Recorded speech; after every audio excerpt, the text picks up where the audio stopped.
1300 வருஷம் பழமையான பல்கலைக்கழகம் இந்தியாவில் இருக்க விக்ரமஷீலா. பீகார்ல இருக்க இந்த பல்கலைக்கழகம் நலந்தா யூனிவர்சிட்டியோட சேர்ந்து ரொம்ப சிறப்பா போயிட்டு இருந்தது. Welcome to Gayathri Sithakkar channel. Vajrayana பௌத்தம், தந்திர கல்வி, இந்த விஷயங்களுக்கு இது அந்த காலத்துல ரொம்ப பிரபலமா போயிட்டு இருந்தது. இத பாலவம்சத்தை சேர்ந்த தர்மபாலா அப்படிங்கிற ராஜா தான் இதை உருவாக்கி இருக்காரு.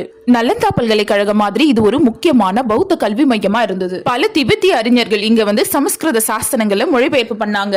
அதிஷா தீபங்கர் இவரு புகழ்பெற்ற பௌத்த ஆசிரியரா இருந்தாரு. இவர் 980 இருந்து 1154 வரைக்கும் இருந்தாரு. 12ஆம் நூற்றாண்டு இறுதியில பக்தியார் கில்ஜி இவர் வந்து குப்ததீன் ஐபக்கோட தளபதி. இவரு இந்த பல்கலைக்கழகத்தை அழிச்சிட்டாரு. இப்போதைய நிலைமை என்னன்னா, நலந்தா பல்கலைக்கழகத்தை மீட்டெடுத்த அடுத்த 10 வருஷத்துக்கு அப்புறம் இந்த விக்ரமஷீலா பல்கலைக்கழகத்தையும் மீட்டெடுக்கிறதுக்கான முயற்சிகள் நடந்துட்டு வருது. பீகார் அரசும் மத்திய அரசும் இதோடைய மறுசீரமைப்பு பணிகள்ல ஈடுபட்டு வராங்க. பௌத்த கல்வி வஜ்ராயன பௌத்தம் பரவுனதுல இந்த விக்ரமஷீலா யூனிவர்சிட்டி ரொம்ப முக்கியமான பங்கு வகிச்சு. விக்ரமஷீலா பல்கலைக்கழகத்தோட மீட்டெடுப்பு இந்தியாவுடைய பழமையான கல்வி பாரம்பரியத்தை மீட்டெடுக்க உதவுது. இது போல தகவல்களை தெரிஞ்சுக்க சேனலை மறக்காம சப்ஸ்கிரைப் பண்ணுங்க. பக்கத்துல இருக்க பெல் ஐகானையும் கிளிக் பண்ணிடுங்க. அண்ட் லைக்கும் பண்ணுங்க. இந்த வீடியோ பத்தின உங்க கருத்துக்களை கமெண்ட் பண்ணுங்க.